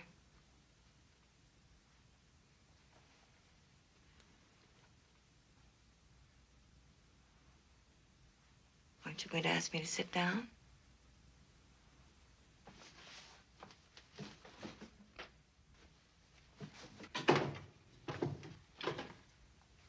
You sent for her? But didn't General Snowden? I sent for her because he wasn't responding to anything else. I had reason to believe he'd respond to her, but how could he? She strolls in and asks for a seat. She hasn't seen that man in 2 years. It's her husband. It's her lover, if we may speculate. Well, it's strange for her. What'd you expect her to do? To behave like a wife. Instead, she acts like a referee at a chess match.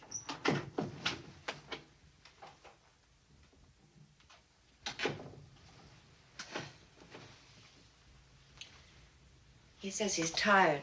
Very tired. I really shouldn't have come this late. I'll take him back to his room. He'll feel better in the morning. Good night. I'll give you a lift. Thank you. I've rented a car.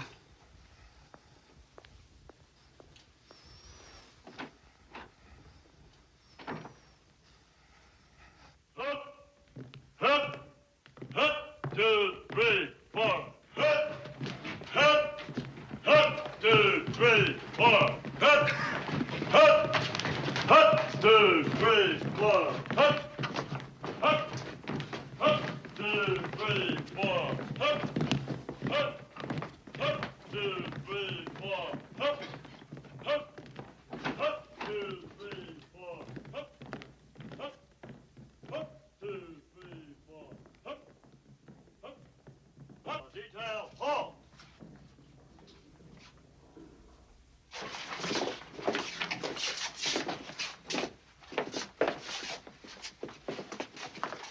Package of goodies for you, Newman. Compliments of the CO.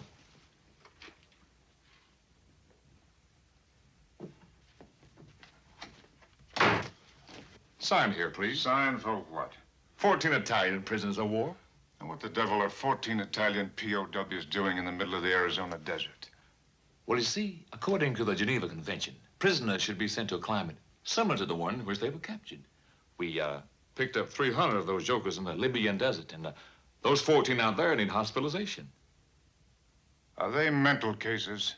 No. Leibowitz, get me Colonel Pizer on the phone. Ask and you shall receive. He's on the phone calling you. Captain Newman speaking. Now what? Yes, they're here. Just one question. Isn't it a violation of the Geneva Convention to put prisoners of war in a psychiatric ward? I'm sure it is. But you have the only ward where they can be kept under lock and key. Does that make any sense to you? Some, sir. Good. Oh, and by the way, Norman, the United States is at war with Italy, so they're enemy, not house guests. And don't go probing around looking for any symptoms. If they hate their fathers, that's all right with us. They're enemy, period.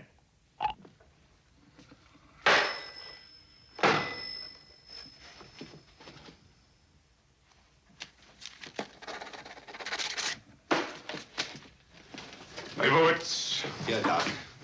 Take this bunch into the ward. Have Blodgett check them in after they've been showered. Sure, Doc. Attenzione! Buongiorno. Silenzio. Nel nome del capitano Newman vi saluto. A via Guro al quadrato 7. Comportatevi bene e nessuno sarà punito. You see, in the neighborhood I came from, you had to know at least 6 different languages in order to do business. Allineatevi tutti. Pronta destra. Avanti, marcio. 1, 2, 3. 1, 2, 3. Va bene, ragazzi. every day. No. And New Jersey. New Jersey. America. Ah, sì, America. Sì, sì. Perfetto. Ah, sì, sì, grazie. Prego.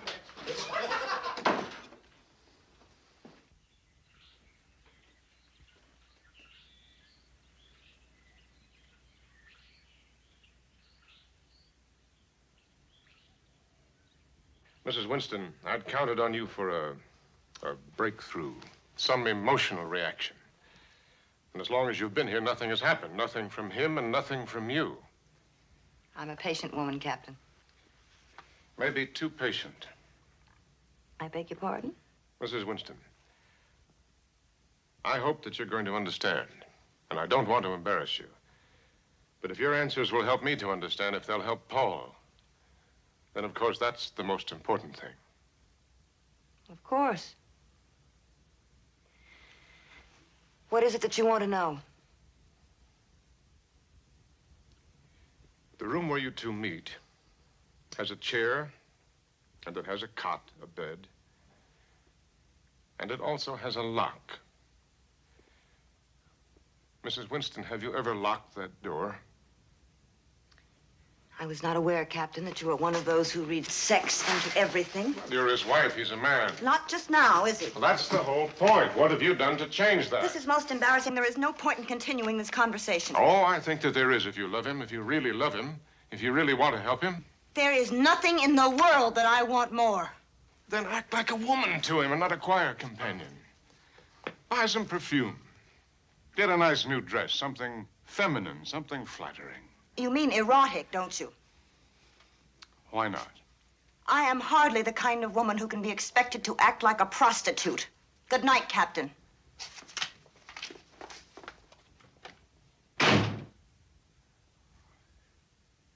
Verbal and then a teletype from Area Command.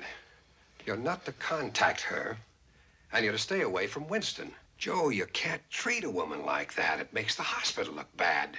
It makes the service look bad. Aren't you all missing the point? No one is worrying about the patient. He's not a poor, sick, groping boy. He's paragraph 2 in some damn fool teletype report. It's only until we get this thing straightened out. What do we do in the meantime? Feed him some aspirin? That's what I said. What's the matter with Red on the bottom? Let's have Okay, I'll be the one in charge. Pulse is fine, Doctor. Fix this shit.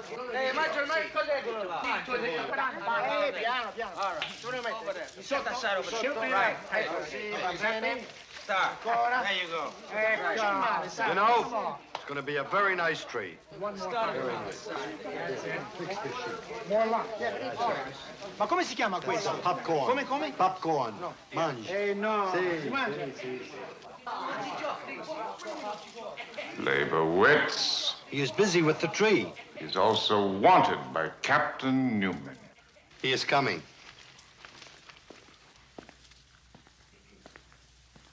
Leibowitz, I gave you $3, and you also got $1 from every other orderly and from every patient, so that Ward 7 could have a tree to match the big one that Colonel Pizer put in the rec hall. Correct.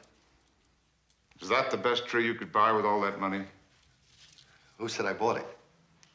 Well, where did you get it?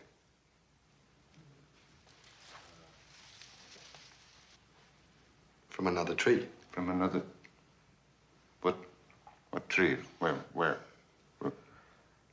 Leibowitz, is there some connection between this tree and Colonel Pizer's tree in the rec hall? You better sit down. I stay mad better standing up. You look like Captain Blanc. Quit the stalling now. Just tell me the whole story. The tree in the rec hall was a good 20 feet high. A guy lying on his back couldn't even see the top. It's really not a very interesting story. I find it a fascinating story. How did you do it? I got a ladder and a saw. I climbed up the ladder. A saw? What kind of a saw? Well, how many types of saws are there? I mean, a saw for sawing. Where did you get it? The ladder or the saw? Saw. The saw. I got it out of surgery. You stole a surgical saw? Well, I only borrowed. It's already been returned. It's a little bent. Oh, that's nice. There's nothing better for a surgeon, of course, than a bent saw. For crooked patients. He can saw his way around corners. Are you so blasted stupid that you think that Colonel Pizer won't see that his tree has had its top chopped off? But, Captain, if I've done anything, I've improved the appearance of the Colonel's tree. How did you get it out of the rec hall? Oh, it was terrific. I took it out the back window, through the sheep pen, up the back stairs. No one got a peep at what I was doing. No, not one of the 5,000 blind men on this installation saw you carrying around a 5-foot tree. We didn't carry it. What did you do? I put it in an ambulance. An ambulance? Mm-hmm. Who was the driver? Cushy. Cushy Flynn? Mm-hmm. He's a wonderful driver. Cushy Flynn is a patient. But that's the reason I chose him. I could always claim he was off his head when he stole the ambulance. Then Gavoni told me that we would... Gavoni? Yes, Gavoni. He was in charge of the stretcher. The what? The stretcher. We put the tree on the stretcher. You would never think it was a tree. Why not? Did you dress it in a uniform? Oh, no. We covered it with a blanket. You would be the first one to swear it looked exactly like a corpse. You may go. Thank you. No, wait. Excuse me for asking so hostile a question, but since you didn't spend 1 red cent on that noble tree, which you wrapped in a blanket and conveyed in an ambulance, what did you do with all the money? The money I saved by not buying a crummy tree went for presents. For my patients.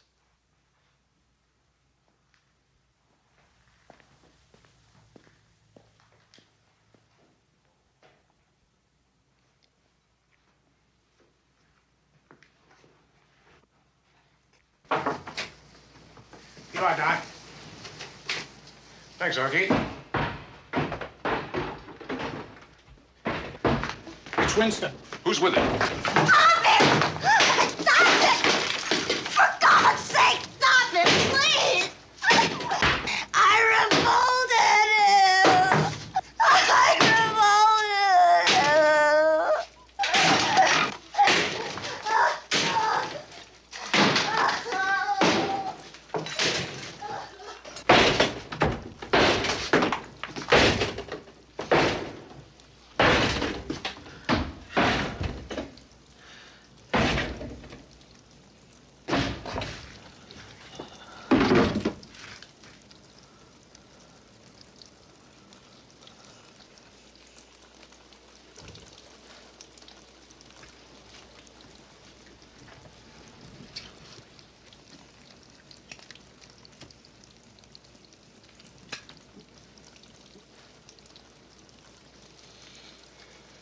Have a smoke, Paul. Go on, take it.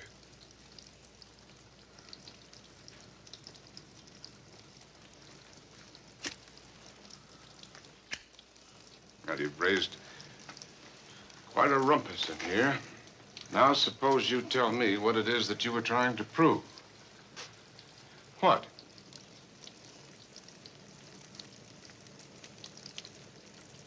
Want her to go away. Why, Paul? Why? Go back to room now, hide. No. You turned that room of yours into another cellar. You're out of the cellar now. What? Cellar? No. No. What happened in the cellar, Paul? Don't remember. You do. You will. Thirsty. Later, what happened in the cellar? Nothing. You were in there for 13 months, and nothing happened? You were never in any danger. You were always safe in there. Go to hell!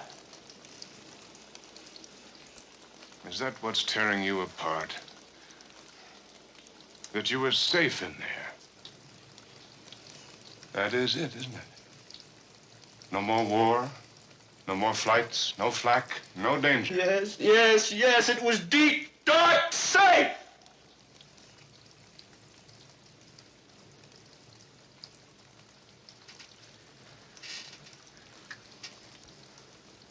Could you have escaped, Paul? Town was occupied by Germans. Could you have escaped? Could anybody have escaped? I never tried. I should have. I never tried. But don't tell God. Don't tell, please. Oh, damn them for finding me.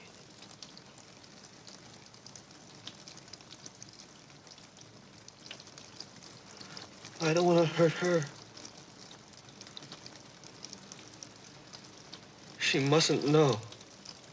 Don't you understand? She mustn't know. I was a coward.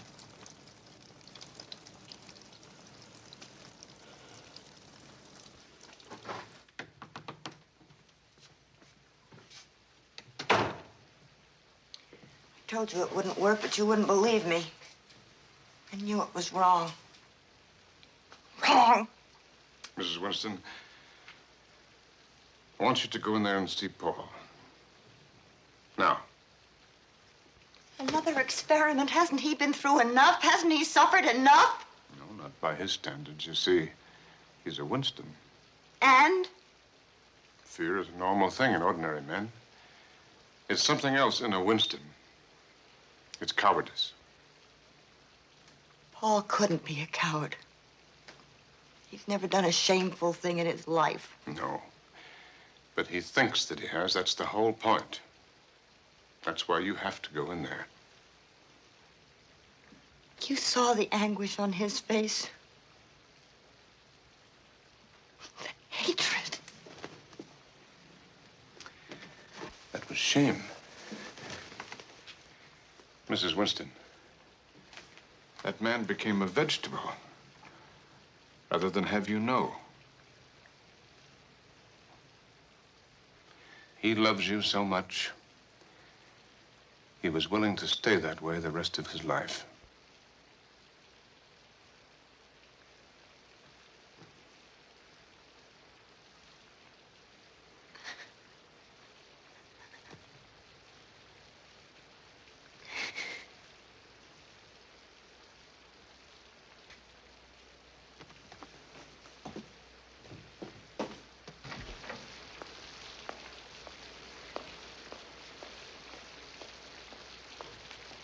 How is it possible? They didn't know each other at all. Well, maybe we could all use a new language.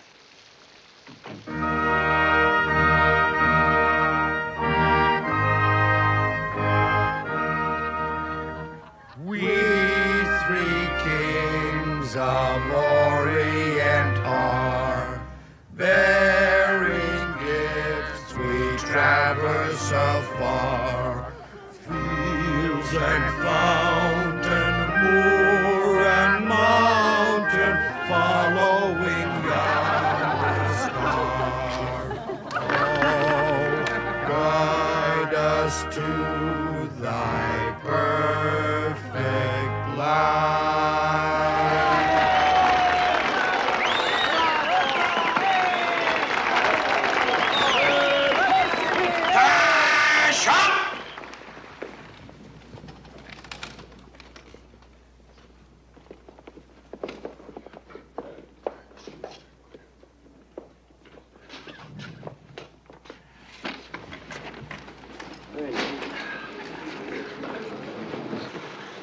Edgar, that's a perfectly lovely tree. Oh, thank you, my dear.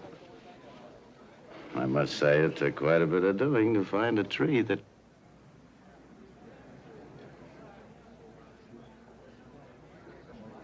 Uh-oh.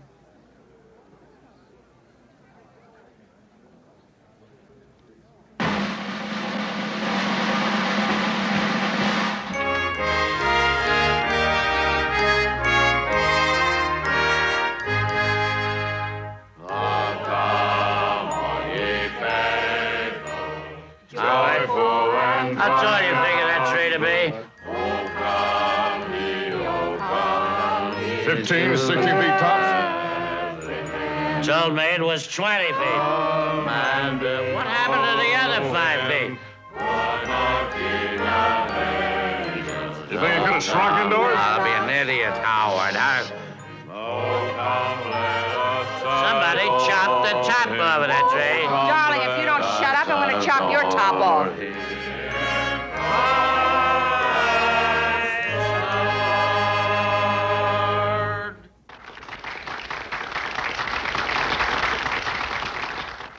Now we bring you a number by the Caroling Carusos, led by Major Alfredo Fortuno, and produced under the supervision of Corporal Jackson Leibowitz.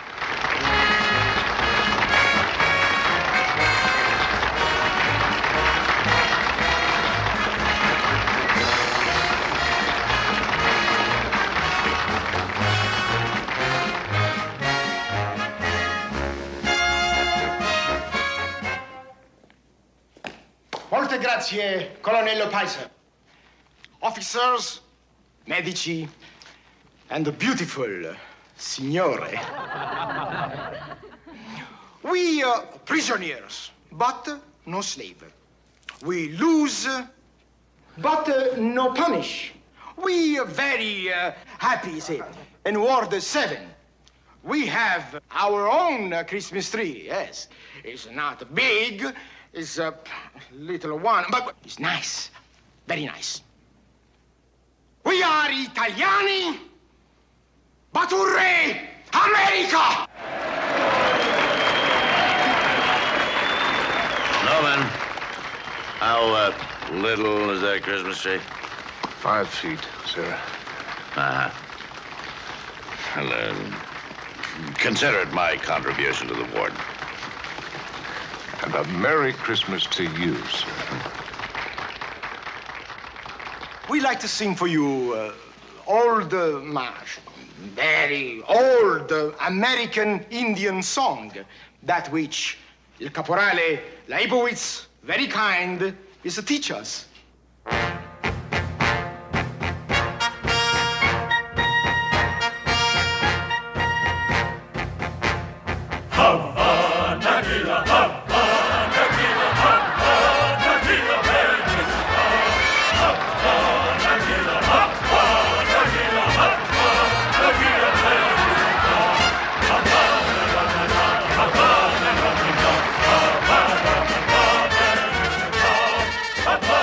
That's Hebrew, isn't it? To Geronimo Leibowitz, it's Indian.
Joe?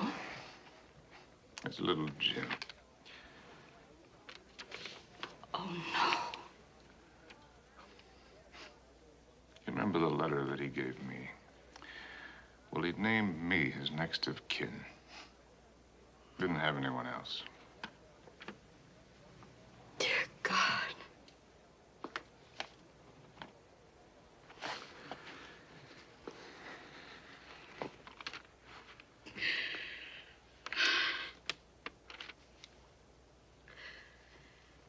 It's all so hopeless, Joe.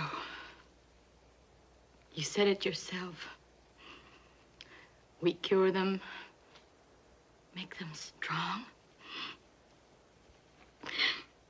so they can go out and get killed. And you've been through this time and again, haven't you? Knowing it's all so meaningless.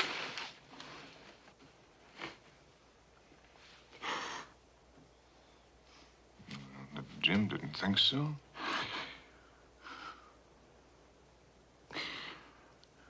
In the letter, he thanked us for saving him. Back on the ball again, he said. I'm not a nobody going nowhere. No, he found some meaning, Francie.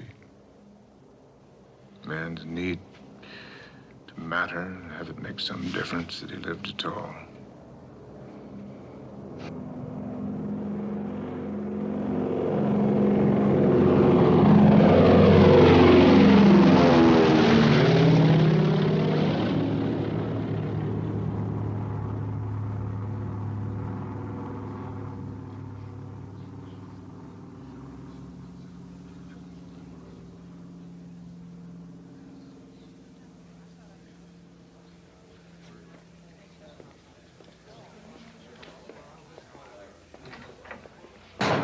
You're not going to get away with it this time.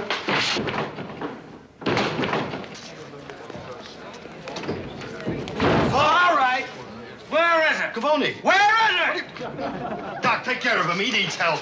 Cavoni. Not only my sister's package, but all the presents my family sent me. I gotta kill him. I gotta kill him. Cavoni, it's Christmas. Well, then right after Christmas. Oh, everybody say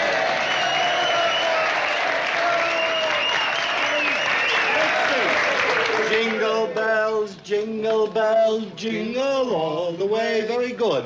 Oh, what fun it is to ride in a one-horse open sleigh. Hey, jingle bells, jingle all the way. Oh, what fun it is to ride in a one-horse open sleigh. Dashing through the snow in a one-horse open sleigh. O'er the fields we go, laughing all the way. Bells on bobtails ring.